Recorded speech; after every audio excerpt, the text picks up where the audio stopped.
मेरे साथ बोलिए, भारत माता की। मंच पर उपस्थित देवेंद्र कुमार जोशी जी,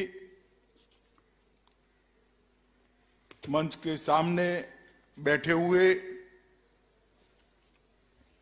अंडमान निकोबार के सांसद महोदय, भारतीय जनता पार्टी के अध्यक्ष महोदय, गृह विभाग और यहां के प्रशासन के सभी वरिष्ठ अधिकारीगण और आज इस कार्यक्रम में उपस्थित प्यारे भाइयों और बहनों,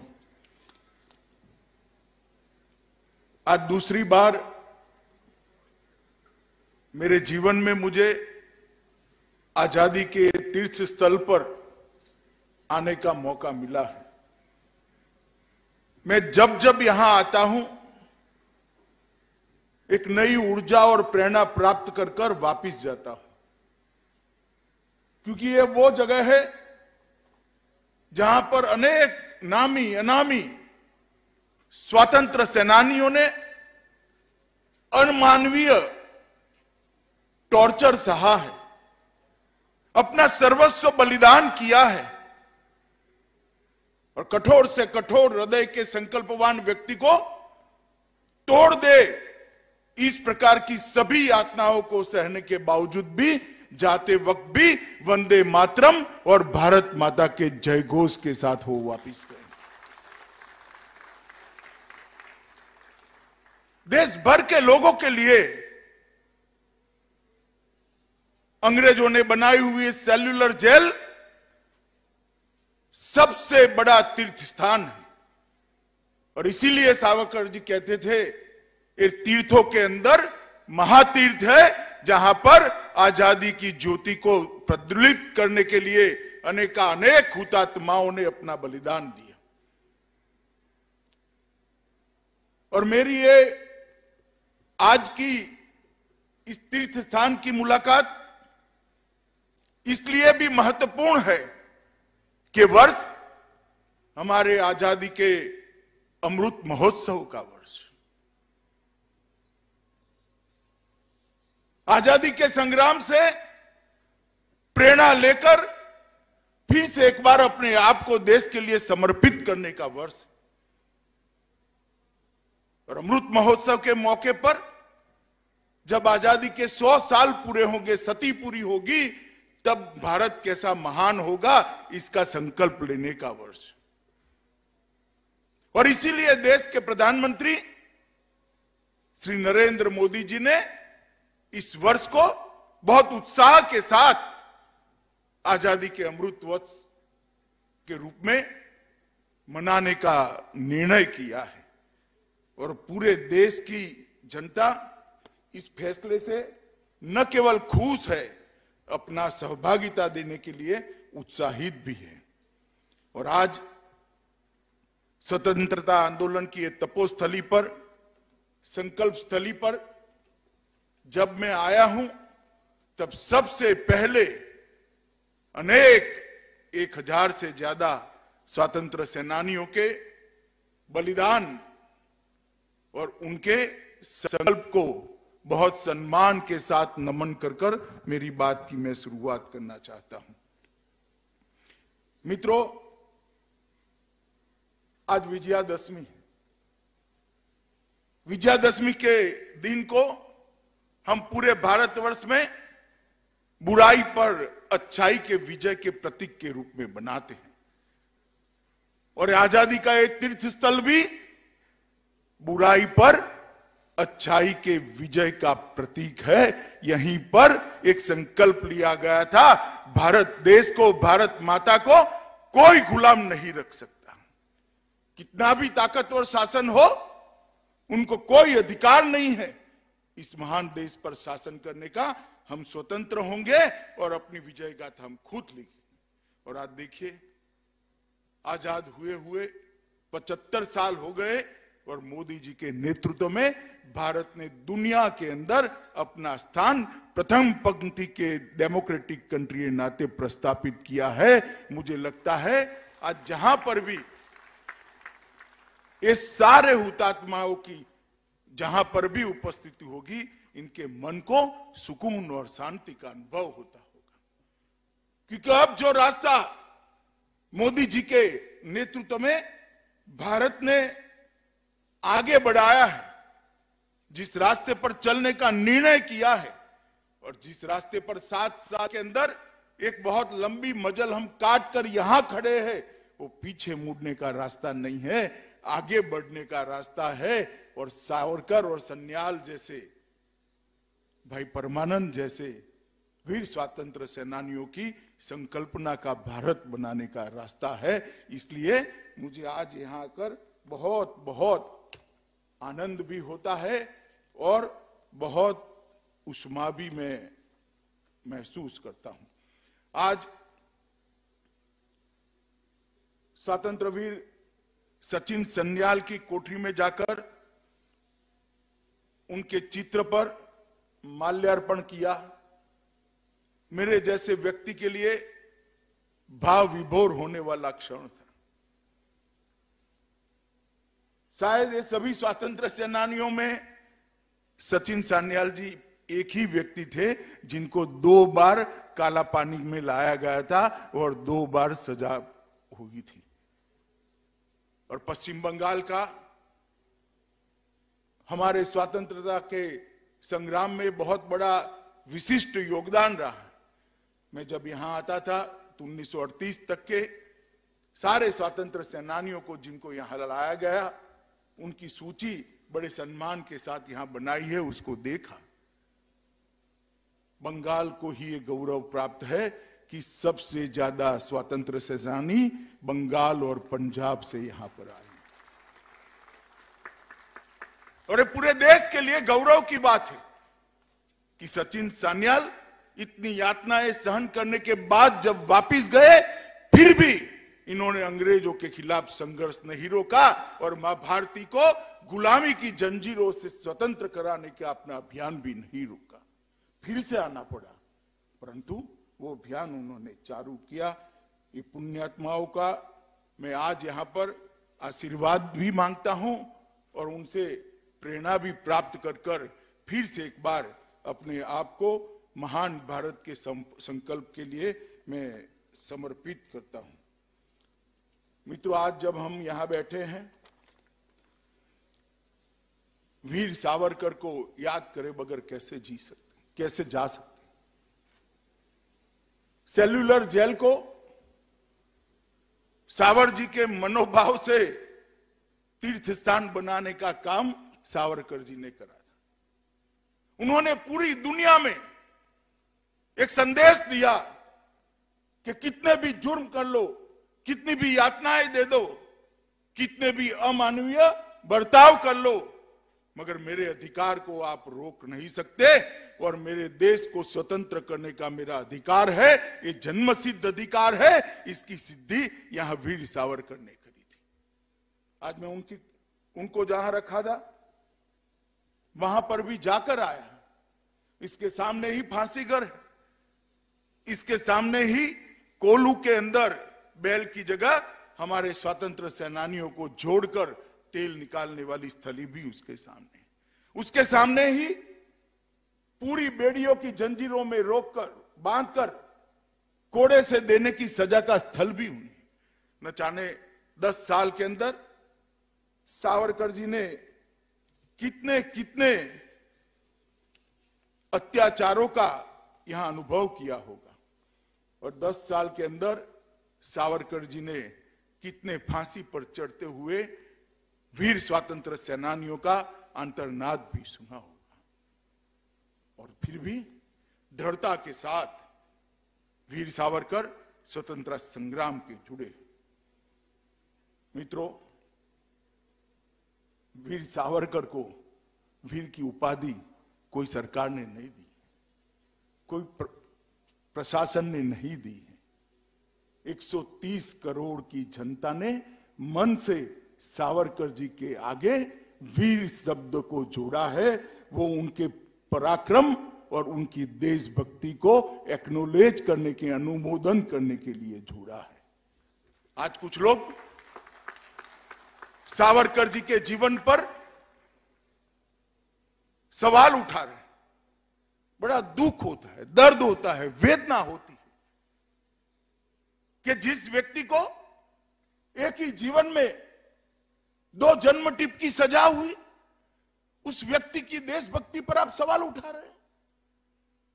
जिस व्यक्ति ने कई किलोमीटर दूर स्टीमर से छलांग लगाकर भारत के लिए लड़ने का फैसला किया, फ्रांस की धरती पर जाने का फैसला किया, उस व्यक्ति की वीरता पर आप प्रश्न चिन्ह उठा रहे हैं। जो कोल्हू का बेल बनकर 30 पाउंड तेल निकालने की सजा झेलता रहा, उस व्यक्ति की देशभक्ति पर आप सवाल उठा रहे हैं। अरे शर्म करो भाई, एक बार यहां आकर ये तीर्थ स्थान की मुलाकात ले लो तो मन में से सारी शंकाओं का निर्मूलन हो जाए। मैं पहले आया था तब भी स्वतंत्र सेनानियों के स्मृति में यहां एक अमर ज्योत सूरी की, जो 24 घंटा 365 दिन पूरे भारतवर्ष को प्रेरणा देती है। उस पर भी वीर सावरकर का नाम था, उसको उखाड़ दिया गया था। मगर उखाड़ने वालों का समय लंबा नहीं होता है। आज गौरव के साथ वहां पर फिर से वीर सावरकर का, सावरकर जी के पास भी सारी सुविधाएं थी कि अपने व्यक्तिगत जीवन को अच्छा कर सके। बहुत विद्वान व्यक्ति थे, अनेक भाषाएं जानते थे।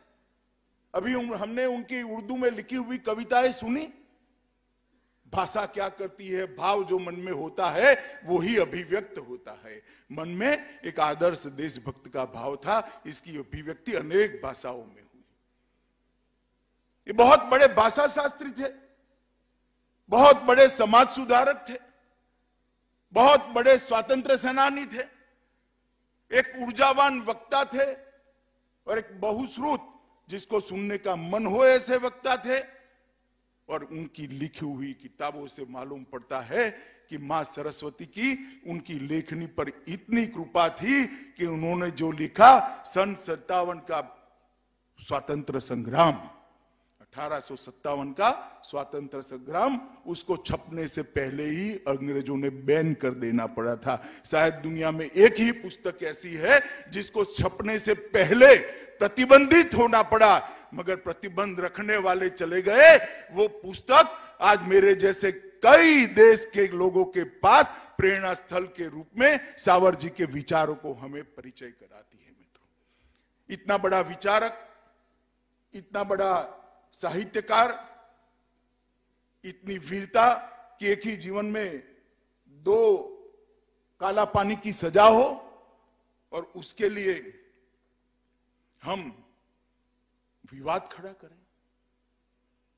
मगर विवाद सावरकर जी के लिए नहीं होता है, क्योंकि देशनी जनता ने अपने मन से अति सम्मान के साथ, अति श्रद्धा के साथ उनके नाम के सामने वीर जोड़ा है, उसको कोई मिटा नहीं सकता।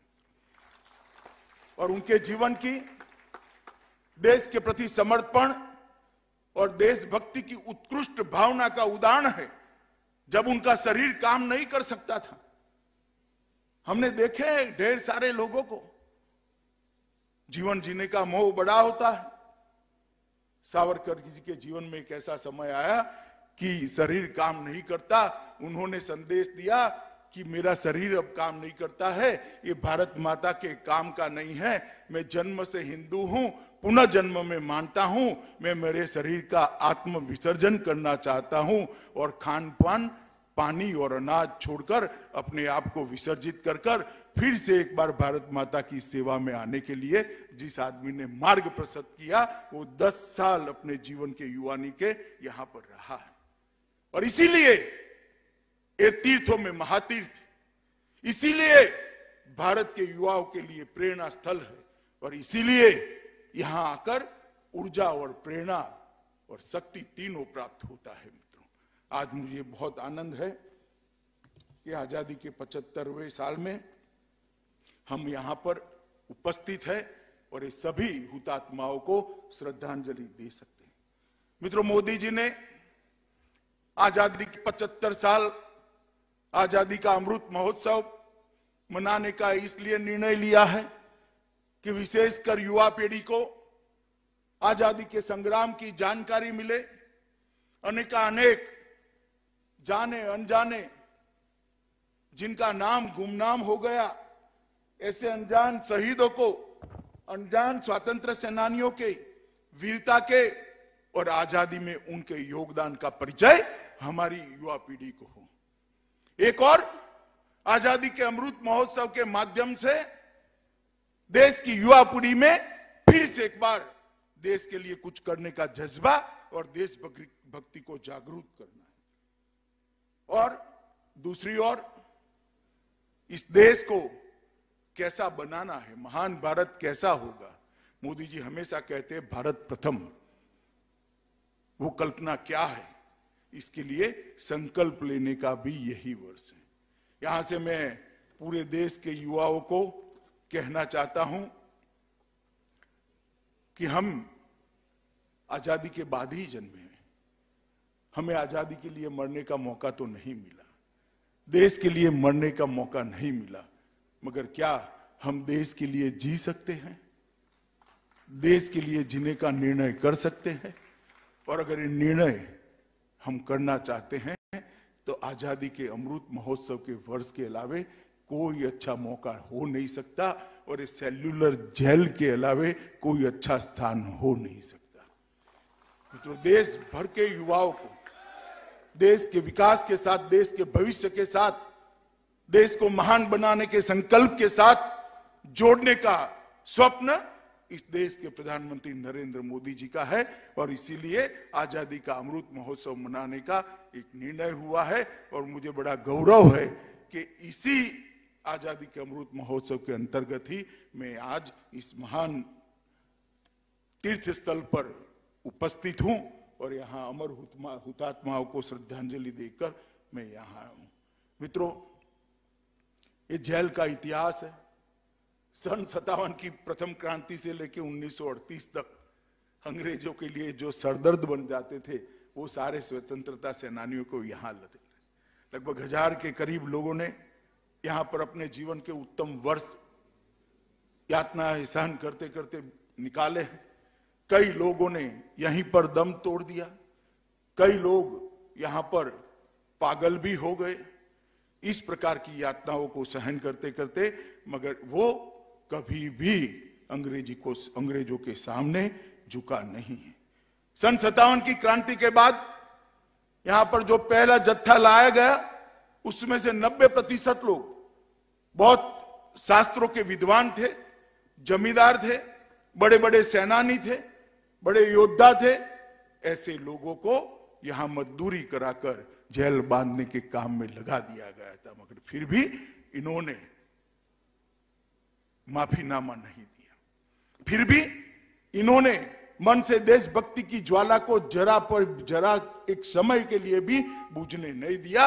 लड़ते रहे, अपने जीवन तक लड़ते रहे।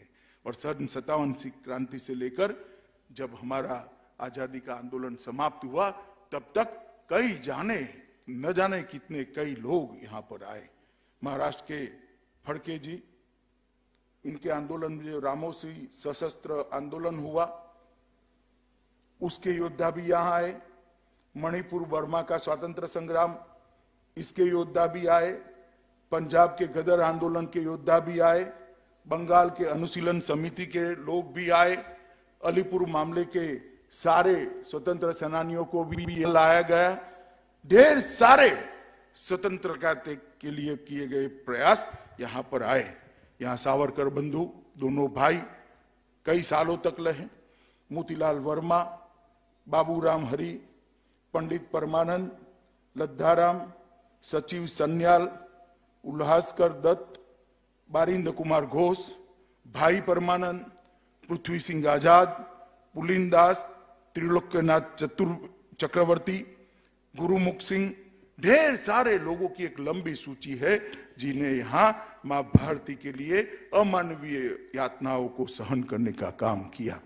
और ढेर सारे ऐसे स्वतंत्र आंदोलन की घटनाएं हैं जिनके वीरता के साथ लड़ने वाले लोग यहां आए और यहां जो पशुओं जैसा व्यवहार होता था वो पशुओं जैसा व्यवहार सहन किया। मेरे देश भर के युवाओं को यही कहना था कि हम तब तक कल्पना नहीं कर सकते कि हमारे स्वतंत्र सेनानियों ने कितनी यातनाएं सही है जब तक इस सेल्युलर जेल का, ये महान तीर्थस्थल का यातना खाना नहीं देख। किस प्रकार से व्यक्ति के मनोबल को, शरीर को तोड़ने का प्रयास क्रूर अंग्रेजी शासकों के द्वारा यहां होता था, ये उसका उत्कृष्ट उदाहरण है। मेरा सभी से अपील है, एक बार जरूर यहां पर आइए और यहां आकर ये हुतात्माओं को श्रद्धांजलि देने का काम करिए। यहां वीर सावरकर ने अनेक रचनाएं की और जो रचनाएं आज भी देश भर के युवाओं को देशभक्ति की और राष्ट्र के सर्जन की प्रेरणा देती हैं। और कई लोगों ने यहां पर रचनाएं की। मेरा आजीवन कारावास वीर सावरकर ने लिखा, कमला कविता भी यहीं पर लिखी, बंदी जीवन सचिंद्रनाथ सान्याल ने लिखा, जेल के जीवन के 12 साल उल्लासकर दत्त ने लिखे, the tale of my exile Barindra Ghosh ने लिखा और ये सब ने इसके अंदर इसका वर्णन किया है। मित्रों, आज देश आजाद है। इसी हुतात्माओं के प्रयास के कारण आज हम आजादी की सांस ले रहे हैं, गौरव के साथ विश्व के सामने दुनिया का सबसे बड़ा लोकतंत्र बनकर हम गौरव के साथ खड़े हैं। इसकी नींव ये आजादी के लड़ने वाले स्वतंत्र सेनानियों ने रखी। और मोदी जी ने 2014 से देश में परिवर्तन की शुरुआत की, जिस पर हम गौरव ले सके, दुनिया में बसने वाला कोई भी भारतीय गौरव ले सके। इस प्रकार के भारत की रचना की, इस प्रकार के भारत के निर्माण की शुरुआत 2014 से मोदी जी ने करी, जिसमें संस्कृति और इतिहास की सुगंध भी होगी, आधुनिक जरूरियातें भी सभी पूरी की जाएगी और विकास की दृष्टि से सब में पूरी दुनिया में उत्कृष्टता होगी, जो सुरक्षित भी होगा, समृद्धि भी होगा और संस्कारित भी होगा। ऐसे भारत की रचना का एक बीड़ा मोदी जी ने उठाया है। मैं अंडमान निकोबार की ही बहुत अल्प समय में बात करना चाहता हूं। यहां पर जो कनेक्टिविटी का प्रॉब्लम था, इसके लिए मोदी जी ने 2018 में सबमरीन ऑप्टिकल फाइबर की नींव रखी। ये योजना का नींव रखा, बहुत कठिन योजना थी, मगर 2020 अगस्त में मोदी जी ने ही इसका लोकार्पण करने का काम किया। मोदी जी ने एक नई कार्य संस्कृति बनाई है। पहले एक सरकार योजना बनाती थी, 5 साल के बाद दूसरी सरकार नींव कर रखती थी, तीसरी सरकार बनाने का काम करती थी और चौथी सरकार उसका उद्घाटन करती थी। मोदी जी ने एक नई कार्य संस्कृति बनाई है। नींव भी उनकी ही सरकार करती है और उद्घाटन भी उनकी ही सरकार करती है। मैं मानता हूं कि विकास की दृष्टि से और एडमिनिस्ट्रेशन को किस तरह से चलाया जा सकता है, इसके उत्कृष्ट उदाहरण हैं। और यहां पर ये अंडमान निकोबार में भी दिखाई पड़ता है, क्योंकि 18 में नींव डालना और 2020 में इसका उद्घाटन करना, 1224 करोड़ का समंदर के अंदर ये केबल बिठाना, 12 प्रमुख द्वीपों को जोड़ना और पोर्ट ब्लेयर में 200 जीबीपीएस तथा अन्य द्वीपों में 100 जीबीपीएस की दूरसंचार की बैंडविड्थ उपलब्ध कराना, मैं मानता हूं ये भगीरथ काम 2 साल में पूरा किया है। यहाँ एक फ्लैग पॉइंट भी मोदी जी ने बनाया। नेताजी यहां आए थे, सबसे पहला अंग्रेजों से स्वतंत्र होने का सम्मान भारत में अगर किसी भूभाग को है तो अपने अंडमान निकोबार को है। भारत का राष्ट्रध्वज सबसे पहले नेताजी ने 43 में, सन 43 में यहां पर फहराया था और वही जगह पे 100 फुट ऊंचा तिरंगा फहराने का काम हमारे प्रधानमंत्री नरेंद्र मोदी जी ने 3 द्वीपों का पुनः नामकरण भी किया।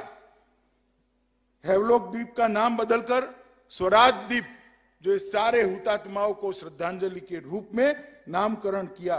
नील द्वीप के नाम शहीद द्वीप, जिन्होंने यहां अपने जान का बलिदान दिया, उनको श्रद्धांजलि देने का काम किया।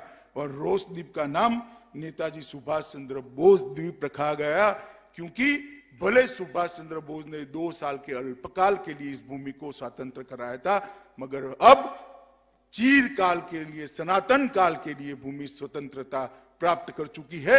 इसका प्रतीक ये सुभाष चंद्र बोस द्वीप है, इसीलिए इसका नाम रखा गया। अक्षय ऊर्जा परियोजनाएं, 20 megawatt ground mounted solar power plant की स्थापना की गई। इलेक्ट्रिक कारें और बसों का उपयोग यहां पर बढ़ाया गया है। 500 यात्री व 150 टन मालवाहक जहाजों का यहां शुरुआत किया गया है। स्मार्ट मीटरिंग पूरा हो चुका है। धानी खाड़ी बंद की ऊंचाई बढ़ाकर पीने का पानी का व्यवस्था किया गया है। मेडिकल कॉलेज 2015 में ही यहां शुरू कर दिया गया है। जल जीवन मिशन के तहत द्रुत गति से काम शुरू हो गया है। प्रधानमंत्री स्वनिधि योजना के तहत लगभग 478 ऋण स्वीकृत किए गए हैं, जो 100% के बाहर हैं। प्रधानमंत्री सहज बिजली हर घर योजना, वो उसका 100% लक्ष्य हासिल कर दिया गया है। एक राष्ट्र एक रेशन कार्ड यहां पर लागू कर दिया गया है। स्वास्थ्य और कल्याण केंद्र उसके 95 लक्ष्य के मुकाबले 129 स्वास्थ्य और सेहत केंद्रों की स्थापना करने का काम भी पूरा कर दिया गया है। पूरे लक्षद्वीप में कोई माता को केरोसिन जलाकर, लकड़ियां जलाकर खाना न पकाना पड़े, ये अंडमान निकोबार को धुआं मुक्त करने का काम प्रधानमंत्री जी के नेतृत्व में हो गया है और यहां पर भी देश की तरह एक विकास की बाहर आई है। मित्रों, आज मैं फिर से एक बार यहां जाने अनजाने अनेक हुतात्माओं और देश भर में जिन्होंने आजादी के लड़ते लड़ते अपना जीवन का सर्वश्रेष्ठ काल समर्पित किया मां भारती के चरणों में, और कुछ लोगों ने अपना पूरा जीवन ही बलिदान कर दिया। कई लोग अपनी पढ़ाई लिखाई छोड़कर आजादी के आंदोलन में लगे, अपनी पूरी भविष्य, अपना पूरा कैरियर भारत मां के चरणों में समर्पित किया। उन सभी के बलिदान और समर्पण को मैं नमन करता हूं और फिर एक बार वीर योद्धा सावरकर जी की स्मृति में मेरा प्रणाम कर मेरी बात को विराम देता हूं। वंदे मातरम। धन्यवाद महोदय। इस